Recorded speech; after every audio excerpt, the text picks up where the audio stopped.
Welcome on into the Wolverine podcast TV version. Thanks for everybody watching, or if you're listening. This is our pre-fall camp special. We'll answer mailbag questions from subscribers at thewolverine.com. We'll talk football, we'll talk basketball, little hoops recruiting, and that's where we'll start. Clayton Sayfie here with Chris Balas. Chris, before we get to some of these questions, we just want to preview an upcoming decision. Four-star center Tarris out of Missouri, making his choice on Thursday, August 5th. Big Ten schools all in the mix: Michigan, Ohio State, Purdue, and I can't remember the last one. And that's exactly what Tarris did during a recent interview. He couldn't remember that he visited Michigan State, but they're a finalist as well. We feel pretty good about this one for Michigan. Yeah, and you know what? Basically, all the other people we've spoken with have said pretty much they think he's conceded. So they've conceded that he's going to be going to Michigan. So we'll see. And it's awfully quiet on the Michigan side because the kid's known where he's going to go for a week. So nobody wants to let the cat out of the bag. They want to let the kid have his moment, and I think you're going to see that happen here when he commits to Michigan, in my opinion, on Thursday. So one of the fastest risers in his class, probably going to be a top 40 kid. And, I think right now he's 91 or something like that. So has shown that he can shoot the ball a little bit, put it on the floor a little bit. He's getting stronger. He's filling out his body, as you can see. He's probably a legit 6'10" at this point. So he's really come a long way. And for them to get in on him late, not a surprise to me with Juwan Howard and what he does. This guy just knows how to recruit and to bond with kids. And if you saw his Instagram post the other day when he said a lot of heart-tugging moments for me, but watching Sean D. Brown playing in his first summer league game, he said, man, that was a lot. Shows you just how much he cares about these kids. And I think that you're going to see Tarris be the next one. Yeah, 10 Wolverines in the summer league, by the way. So we're going to have some good hoops to watch here over the next couple of weeks. But yeah, I agree. Tarris Reed, I like what I see when I watch his highlights. When he's 6'9", but like you said, he's very skilled for a big man. When you look at this class, though, Doug McDaniel at the point guard spot, he's had a kind of an up and down summer. He played pretty well in the lead up to Peach Jam, and then it was a little on and off during the actual Peach Jam tournament. Their team going a couple rounds and then losing, and then did all right. Inconsistent again at the MBPA top 100 camp, but you got him in the fold. Tarris Reed, and then the worst kept secret really of Jet Howard, Juwan's son, 4-star shooting guard, wing type of player. You assume that's the class at this point if they're able to land Tarris Reed and close with him as we fully expect. What do you think is next, real quick, before we move on? Yeah, a stud. If they would take a kid that's a 5-star, obviously, if he wanted to come, but they're going to wait until spring, most likely, and they're going to see what happens in the transfer portal. They're going to see if anybody blows up late that they can get in on it, and who might leave. Maybe there are some surprises. Maybe Caleb Houston wouldn't be a shocker, obviously, if he went to the NBA draft. You just did a story, and I think a lot of people have him as a first-round pick. He's top 5 right now in more drafts than not, which is incredible. Right, yeah. Exactly. And then, what's going to happen with Moussa Diabate, you don't know. So that's why you kind of keep things open there in late in the spring period, just in case something like that happens. You can have room for a transfer. You can have room for another guy, another freshman. So they're going to keep an eye on it. But as of right now, I expect them to fully expect them to sign 3 in the fall. Mm-hmm. Yeah, and I think Michigan fans were a little spoiled this offseason with no one leaving to the transfer portal. Franz Wagner was kind of a foregone conclusion. Hunter Dickinson came back after testing the waters, and they get a transfer point guard in to kind of plug and play. It's not always going to be that ideal. There's times you're going to have to wait into the spring. There's going to be a guy that makes a shocking decision. John Beilein had to deal with that year after year where, frankly, he would develop guys almost too soon. And next thing you know, you're scrambling. That's the nature of college basketball at this point with, the way you have to manage your roster. So I think Michigan, there was a little bit of a panic there when they missed on Donovan Clingan. But then, like you kind of said, Tarris Reed comes out of, not nowhere, but, he was a late offer. Michigan wasn't really, in the mix. He was a Michigan State lean, then an Ohio State lean. So things are going to kind of evolve as the process goes on, and different names will emerge, as time goes on. And if you look at plan Bs over the years, like for John Beilein, Tim Hardaway was kind of a plan B to Trey Ziegler. He's making, $80 million now? Yeah, Trey Burke was kind of a plan B. Duncan Robinson, everybody was pissed off, frankly, that they went out and wasted a scholarship on a guy who's now making $90 million, and it's unbelievable how they've done with their Plan B guys. Trey Burke, I think I just mentioned him, but he was one that they got in on late, and boy, all of a sudden, blows up, and he's the freshman of the year. So you can't put too much stock into one guy ever. And that's why, when you look at, oh my God, they're missing. There are always going to be others. And in a lot of cases, as we've seen over the years, those guys turn out to be better than their Plan A guys. Definitely. Basketball recruiting is a lot different than, the people that follow football recruiting. There's obviously more people that follow that. It's not just kind of, you have your board, you try to get your top guys, you moved on. No, there's guys that, you don't throw out as many offers, because you don't want to scare a guy away. You want to prioritize certain guys, allocate your resources. It's completely different. In a Plan B guy, like you said, isn't a bad thing. It's just timing for certain things, interest on both sides. So certainly, this would be a big land for Michigan, and then the class in general, is shaping up to be another good one. It's going to be smaller than the 6-man class that was ranked number 1 in the country, but still shaping up to be pretty good. Let's get into our mailbag questions. We had some good ones from the subscribers at thewolverine.com. And some not I thought, ones. What's that? And some not so good ones. Right, but it comes with the territory. Yep. Let's start with one that I think is as I put this graphic up there. The NIL question was the first one that we got. The first good question that we got. IB 3490. Will Michigan get an NIL plan together before it's too late? So I figured we might as well get this one out of the way because it's been the talk of the message board. When you look at social media, when you talk about Bryce Young at Alabama getting nearly $1 million at this point. Ohio State today, announced that they're going to be, allowing their players to use their trademarks, if they're involved with a certain company that they're, tied in with. There's different moves that you're seeing different universities take. Michigan, they've gotten the jersey deal and all that type of stuff. Hasn't done anything groundbreaking at this point. You haven't seen any Michigan players sign any really significant deals worth, thousands of dollars.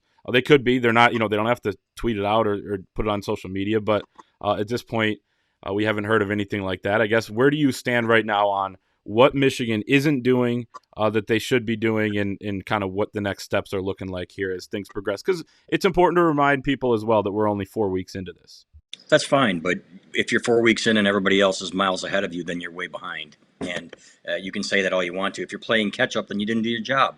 And I'm not going to apologize for saying that. I think it's pretty clear that this was an opportunity to kind of narrow that gap between Michigan and the Alabamas and the Ohio States, and they weren't prepared to do it. So, in my opinion, in my strong opinion, this is something where they really needed to be much better. They got off to a slow start, and sadly, it's going to be a while. And I think we're starting to see it a little bit in recruiting. You look at the Jeremy Patton kid, right? All of a sudden, Baylor comes out of nowhere and lands him. He says he prayed on it, and guess what? Now he's going to Baylor when he was supposed to be going to Michigan. So they need to really get their stuff together. And we talked to a booster today who said they're really kind of working together, and they've got a couple of guys that are trying to organize things. But to me, it was still nickel and dime stuff, and it's got to be better than that, better organized than that. I know I keep harping on this, but you know what? It needs to happen.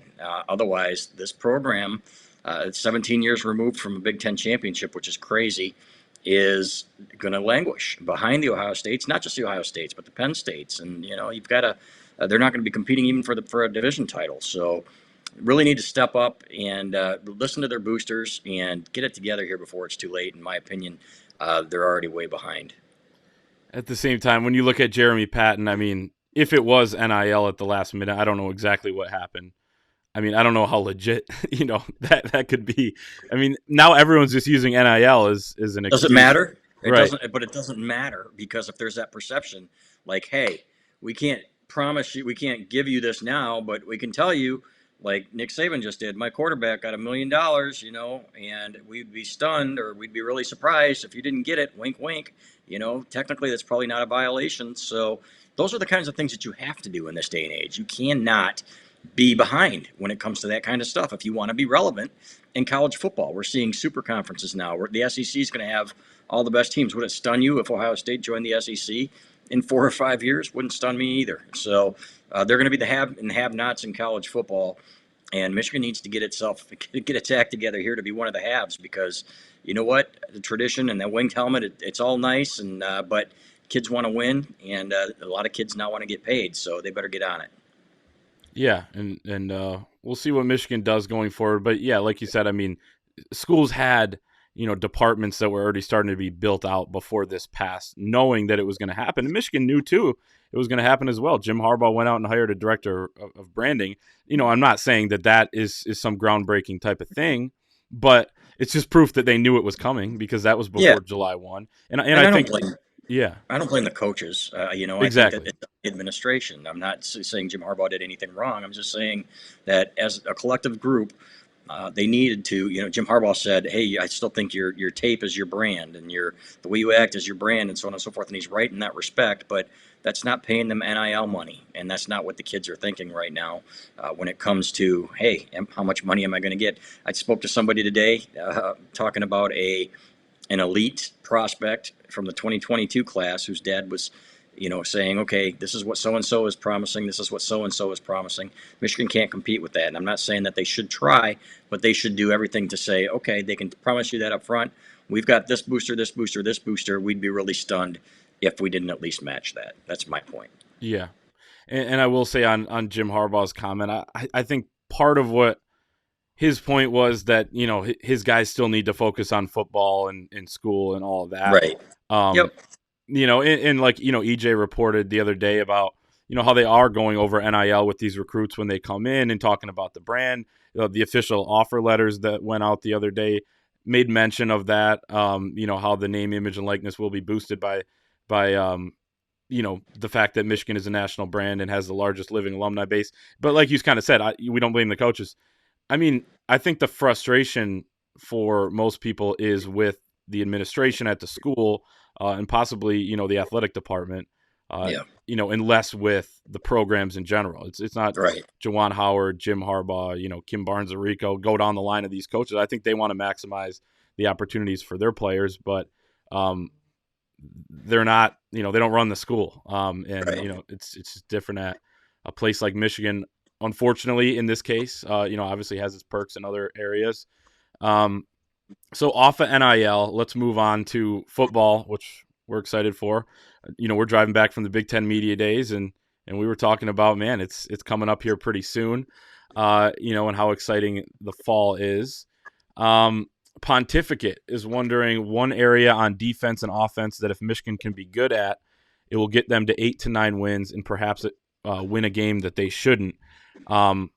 There's a few areas. I think we're both going to say the front seven on defense and stopping the run because, and we've talked about it a few times. There's been games the last couple of years, and this is unacceptable, where the other team could have beaten Michigan by not even throwing a pass. Yeah. So when that's the case, first and foremost, make them pass, and then you can try to get your pass rush and have a, serviceable secondary. Yep. Offensively as well, I think maybe if the offensive line gels a little bit quicker than people expect, with a new 5 in there, that's going to accelerate some things. And offensive line play is so important that, that'll definitely go a long way in them winning a game that they probably shouldn't. But number one's the quarterback. They need quarterback. They need a quarterback who can win some games. We've heard again today that Joe Milton is tearing it up for Tennessee in practice. And did you see there was like a tweet from a Tennessee account that gave the height and weight of Cam Newton and height and weight of Joe Milton, and everyone it's like, oh, we've been down this road before. Yeah. And speaking with somebody close to the program today, they said, practice wasn't his problem. He had some really nice moments. It's when they got out in live action and he really struggled. And it wasn't all his fault. The offensive line wasn't good enough, but he never looked comfortable and he never really looked the part. And when things started to go south for him, I think he didn't really react very well. Let's be honest. Once Cade McNamara took his job, it was kind of a foregone conclusion that he wasn't going to be here anymore. So wish him all the best. But Cade McNamara, in my opinion, is the guy that really has to step up. If this team's going to win, if they get good quarterback play, they can win 8 games. Liked what I saw in a short period of time from Cade McNamara, but he's got a lot to prove. There's nothing to take away from a Rutgers game other than, okay, this is what a Michigan quarterback's supposed to look like against Rutgers. Correct me if I'm wrong. So, but he did a couple nice things against Wisconsin too. So, yeah, I think J.J. McCarthy's the future, but Cade McNamara, from what we heard, has had a great summer. Really, a lot of great leadership. Dalen Baldwin is a receiver to watch. We heard, we said it earlier today. We said it inside the fort. We had somebody else step up and say, "Hey, this kid is going to be the real deal, man." Some of the stuff that he does. So to have him in the fold is a huge weapon. If he can, have a Nico Collins type effect, and Nico Collins never put up huge numbers, but he had some big catches. They never used him as well as they should have. So if they can get the ball to Dalen Baldwin and they have that another big target on the outside, that's really going to help. You're right; it comes down to the offensive line. They need to be able to run the ball too. But to me, it starts and ends with quarterback play. Been way too long since Michigan's had really, really good quarterback play. Probably back to the end of Jake Rudolph's career. Yep, and a stretch maybe for Shea Patterson. But yeah, quarterback play is certainly the most important thing. I was thinking maybe an area that, we're talking a lot about quarterbacks, but maybe an area where it's like, okay, if this offense line gets up to speed a little bit more, that maybe they can surprise some people. Oregon Blue, and I usually say Oregon, but he has instructed me in the past to say Oregon, so I will do that for his sake. Who are your dark horse picks to be a breakout star in football and basketball? So, man, I think there's a couple guys in mind for me with basketball. We can start with that. I'd say Terence Williams and Kobe Bufkin. I think Terence Williams, if he has taken the next step and improved, he's got the intangibles. He's got the toughness. He's got the right mindset and all that. And then Kobe Bufkin, I thought was a little slept on as a recruit, under the radar, and almost rightfully so, with Musa Diabate and Caleb Houston also in the class. And then the football side of things, there's a couple, maybe a Trevor Keegan on the offensive side, stepping in, looks like the number one left guard at this point, and a DJ Turner or Taylor Upshaw on defense. Yeah, DJ Turner, since we were talking about DJ Turner and cornerbacks today in our late night ITF extra, looks like he's going to be in line to be the starter at the other corner spot across from Jamon Green. Vince Gray needs to really get his confidence back, but DJ Turner is the guy that I like. Nikhai Hill-Green, I think it's going to be a stud. Junior Colson by the end of the year wouldn't surprise me at all if he's in the starting lineup and then has maybe not a Devin Bush type of impact next year, but that kind of guy that makes that leap where he's going to be really, really good next year. So they need guys to step up on the defensive line. I would love to see it be Chris Hinton. I'm not convinced that he's there yet. Mozzie Smith is a guy that everybody's talking about, so he wouldn't be under the radar. So, and then on offense, you know what? I want to see Eric All. And I keep saying, each year this guy does unbelievable things in practice, but he needs to take it to the next level. And speaking with somebody close to it the other day, they said that's going to really determine what happens with the receivers. It's going to open things up for them. If we've got a tight end that can stretch the field, All can be that guy. He needs to be that guy. I'm going to go out on a limb and say this is the year that he gets it done. He's almost forgotten about, within the offense, because he was decently disappointing last year. Nick Eubanks was hurt, so he had a big opportunity, especially at the beginning of the season. Who's your basketball breakout star, real quick? Yeah, I would love to see Brandon Johns. I can't say, Eli Brooks has never been a star, but to me, I think he can take it to that next level and really be a guy that scores 12 points a game. And I don't think there are as many scorers on this team as people want to believe. You got Hunter Dickinson, and he's going to get a lot of attention, right? So Devontae Jones will be your point guard. Eli Brooks is going to have to score more on this team, and I think you're going to see him up his game. I think he's going to be the best two-way player that Michigan has, and I think he's going to be I'm going to pick him as a fifth-year senior as a guy that breaks out. It's pretty good pick because he's going to be solid. We know what we're getting at the very least. Right, but we're talking next level stuff. We're talking 9.3 points per game. Improve it by 3. Add another assist. And see what happens. We know he's going to be a great defensive player, but again, he's going to have to score more. I would love to see him shoot 42% from three-point range. Maybe that's a stretch, but you know what? We've seen guys, look at Shawnee Brown, look at Mike Smith in this offense, who were 30%, 35% shooters, go up to 41, 42. Eli Brooks can do that.